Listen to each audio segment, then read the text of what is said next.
Hi, I'm Miss Malini and you're watching me on BornofWeb.com.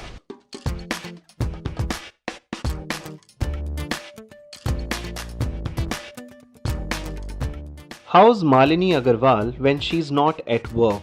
I think Malini Agarwal is quite similar to Miss Malini because my life is quite merged together, which is why I love what I do because nothing ever feels like work. When I'm not on the job, sometimes I'm actually on my sofa in pajamas, and my husband is witness to this. No makeup, just chilling, eating lots of junk food.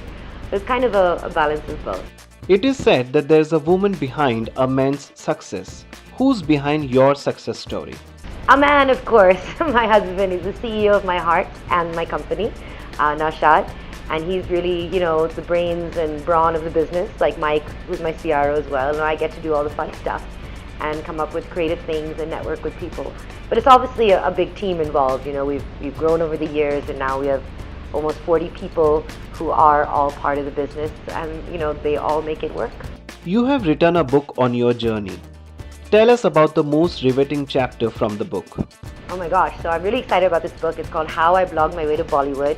I think there's lots of different chapters in this book, but I think the one that is most exciting to me is a letter to my 18-year-old self that I've written. And I never thought that I would write myself a letter like that, and I was surprised about what I told myself, actually. And aside from that, of course, everyone loves a little Bollywood gossip, so there's a chapter on how I get my gossip, which I think people are going to enjoy. What are the early lessons that you learned from your digital stint? So especially when it comes to influencers and creating content, the most important lesson was to be yourself and be personal. And I think the biggest mistake that brands and people make is that they think, oh, digital marketing, and they become robots on the internet. And the way to connect on the internet is to be human and to, use social media by being social. And that's the number one lesson that I learned. When I was at radio, I used to be on the air, and even though I was broadcasting to millions of people, I was actually having a conversation, a very personal one-on-one with the person listening to me. So that same ethos I took online, and that's really been the most important lesson for me.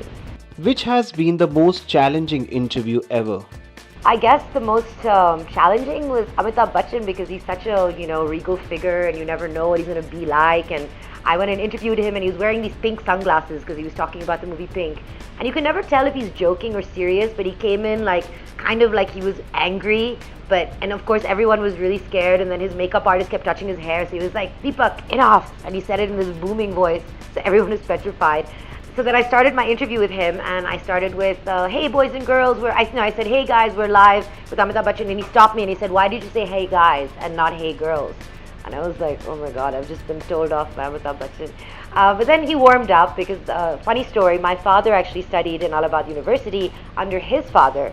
So he had a letter of recommendation from Harivarsh Rai Bachchan telling him what a great student he was. So when I showed him that, he got quite misty-eyed and emotional, and he said, "Can I keep this?" And I think I'm going to get all the people that my father has ever written letters to give them to me and write a book. So I think that was a huge win for me.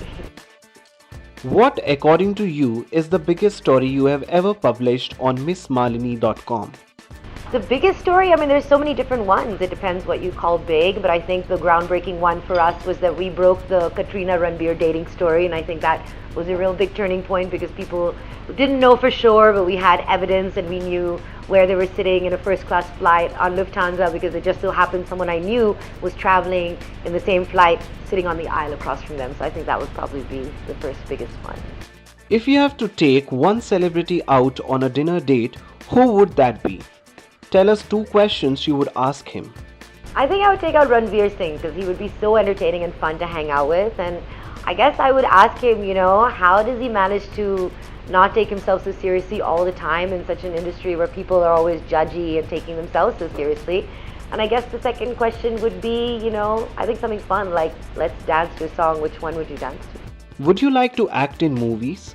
What kind of character would you go for? Never say never. I've never pictured myself as an actress per se. I think I would love to play myself in a movie. That would be really fun. I guess like a Sex and the City kind of Sarah Jessica Parker type of character maybe.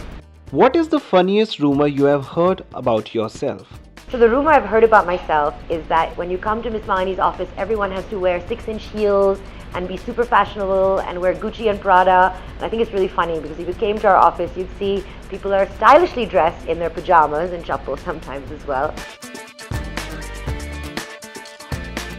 So I'm really excited to be here for Leaders of India, courtesy BornofWeb. I think it's an amazing project, an opportunity for people like me to tell their stories, and I still can't believe that I'm here sitting and talking to people and telling them about my life, and I feel great that I'm inspiring someone, and I think it's a great opportunity for a lot of young millennials to learn and maybe get ideas about what their future can hold and come up with concepts that they may not have known existed. Like, for instance, we started blogging and created that industry. You never know. Tomorrow there might be something that you can create and make magic with, and it might be a whole new enterprise. So tomorrow you can be a leader of India too.